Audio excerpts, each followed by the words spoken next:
عزتمند من او تاسو اکثر دا خبر اورو او په کتابونو کې هم دا خبر ګورو چې خپل عادت خپل ول پکار دي او بد عادت پر خودل پکار دي.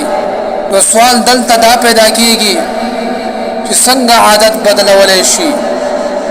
مونږ په دې غلط فهمي کیو چې عادت د انسان فطرت ثانیه وي او دا په خپل کیږي د انسان هیڅ ذاتی کوشش په دې کې شامل نه وي.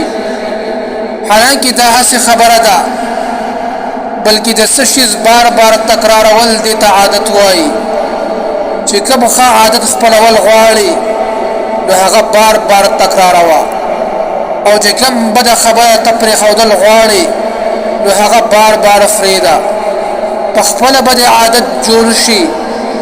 همدا کلیه خپلول سره تاسو نوې ماحول کې خپل عادت تبدیلولی شئ.